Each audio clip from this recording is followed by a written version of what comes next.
To most of us, food is a passion, but it's also a business. And the most challenging part of the food business can be predicting cost. If you cook too much, then you're going to be throwing away food, which is throwing away your profit. If you don't cook enough, then you're watching customers walk down the street with your money. So that is the biggest challenge, and that is the reason that a lot of restaurants fail in their very first year, is because they cannot control cost. Okay. The big corporations, the multi-billion-dollar corporations, the way they do it is they use a business model where they use a commissary kitchen, a centralized commissary kitchen. They will prepare the food there, bag it up, and then send it out to their satellite locations to be rehydrated. Don't forget rehydrated and refired, and then served to the end customer. The benefits to this, of course, is that their consistency. Their consistency in their food is important, and it's important to everybody. Have you ever eaten in a restaurant and you've been there 10 times and then on the 11th time it didn't go so well, so how long did it take you to give them another chance? Okay, consistency is everything, but more important, it helps them to control the cost. If they know that they prepare it inside the commissary kitchen, that eventually they are going to get a monetary gain once they pass it off to the customer. It's the way to control cost, and in any business you have to control cost. Okay. Now, the modern day commissary kitchens aren't the way they used to be. They use scientists and they use chefs, and the quality that is coming out of these commissary kitchens is very good. The science and the technology over the last few years is just overwhelming. Now, I'm a food guy, and I was really turned off when I first saw this technique, but they told me that chances are that I've been in a restaurant, and I'm not talking about Burger King or Dairy Queen or like that. I've been talking about a sit-down restaurant where I've went in and I've eaten rehydrated food and not known it. Okay, the technology and the quality has gotten that good. Hey y'all, Tabitha Irwin here with Irwin Manufacturing, home of the outdoor mobile grills. Today I have with me Mr. Tyler Wade. He is over our assembly and finishing up our trailers. He also has over 10 years in restaurant experience, which is very important to us because when we're finishing out the trailers and even when we're looking at them to set up for the build, we look at it from a cook's point of view. So today we're going to talk about kind of what my dad has already covered on pre-commissary versus post-commissary pre-cooked food and why one is better than the other. So Tyler, in your experience, what was the major business model that was used when you were in the fast food industry? It was definitely the pre-commissary food, and the reason for that is because you can keep it a lot longer. It's a lot faster to just rehydrate it and heat it up. You don't have as much waste, which saves you a lot of money. Right. So when they put it in the rethermalizer, or the hot boiling water basically, it thaws that ice out and it rehydrates the food back. Okay, and so like after it does that, then when you heat it up, you can still add your seasoning and your flavors to it to give it your special touch. Definitely. Yeah, okay. So you would say, in your experience, how many businesses, restaurants, fast food, how many of them do you think use this business model as opposed to using raw food? How many do you, in your experience, do you think use the post-commissary pre-cooked?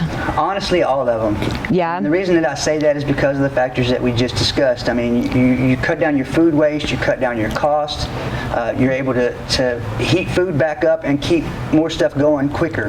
Right, right. So it's about efficiency, basically. Exactly. The same thing as if like you were using one of our OMGs at a fair or festival, using pre-cooked post-commissary food is about efficiency. You can rehydrate it right there on the trailer. You can cook it right there on the trailer, add your own flavor, and that's it, right? Exactly, because of the fairs and festivals, you really have a lot of extra factors to go in there too, about how the event was promoted, what kind of crowd you have, what kind of weather you have, right? How many people you get to come to your trailer, right? You know, so it's almost better to use the post-commissary food to prevent the waste. Exactly. If it's raining that day and the event's not as big as you thought it would be, you can just refreeze it, right? And then use it at your next event. It doesn't have to be thrown away. Right, because that's really your biggest factor is your food waste and the cost of stuff that does get wasted. Right. And with the post-commissary food, how long would you say it lasts as opposed to like raw food? Raw food you would have to throw away at the end of the day, right? You can't just... Right, and your commissary food, I mean, you probably increase that to at least 4 or 5 days at least. Right. And that's if it's thawed. Right. So using the post-commissary food, that probably makes it easier hiring employees or personnel to work at the restaurant or on your trailer, right? Because they don't have to have these specialized Right. culinary... You don't have to be a chef. I mean, you just have to know how to dump some seasonings into it. Right, right. And you can add your own, like we've said, you can add your own flavor at the end. You don't have to go with the flavor that's in the bag. You can still season it. You can still add your branding to it. You can still give it that zing that you want it to have, right? Exactly. So, I mean, people, me especially, I'm going to judge what I'm eating by the very first bite that hits my mouth. So, when you're using this post-commissary food, it still is important to add your seasoning and your sauce or whatever, right? Like, you don't want to just use it right out of the bag. You still want to give it that extra. Definitely, but it makes it a lot easier to cook it that way because all you have to do is add your own seasoning to it, and anybody can add seasonings to it. Right, right.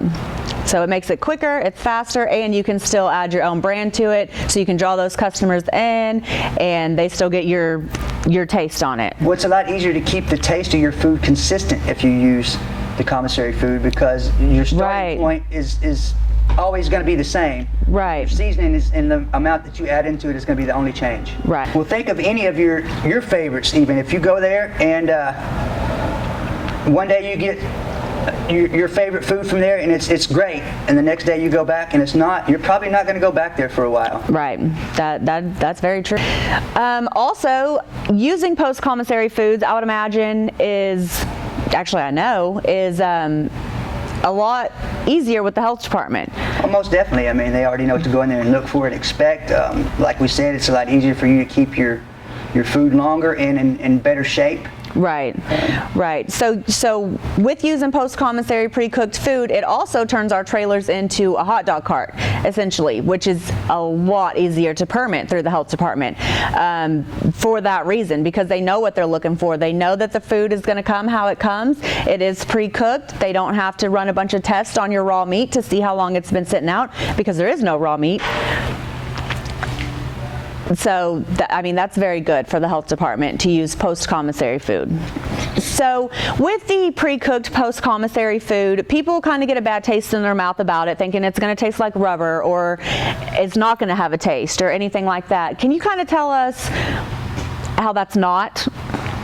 Well, I mean, truthfully, over the years that I was in restaurants, I mean, I saw the way that they package things improve. I saw the way that they flash froze stuff improve. Right.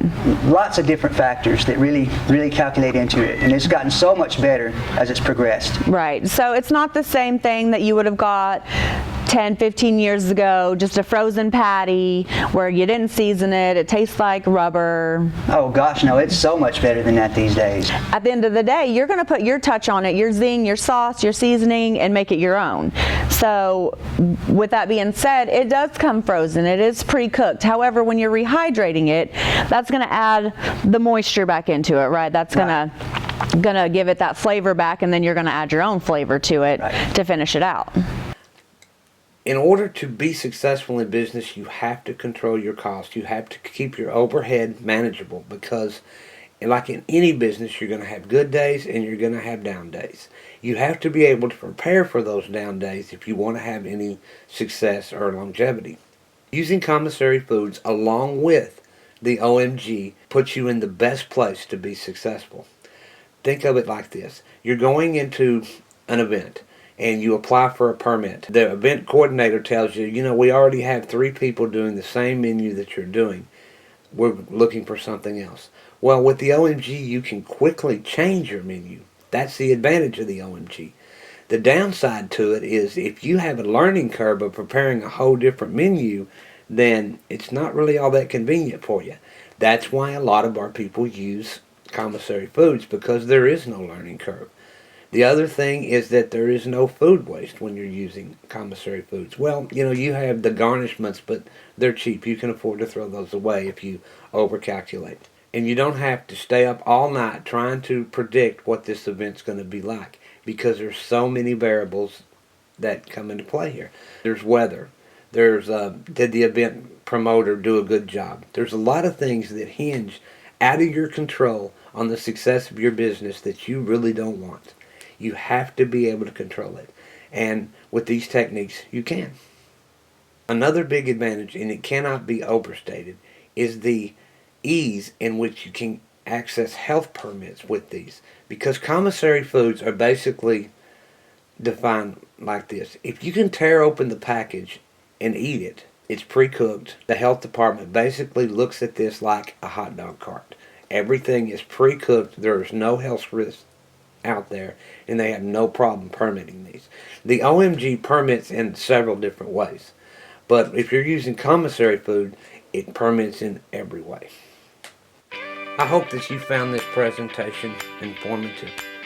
97% of all the OMGs that have ever been sold are still in the hands of the original purchaser. Now that means that 97 out of 100 people who have decided to take that leap of faith, jump off into business, to do something for themselves, are successful. Commissary foods, in most cases, reason why.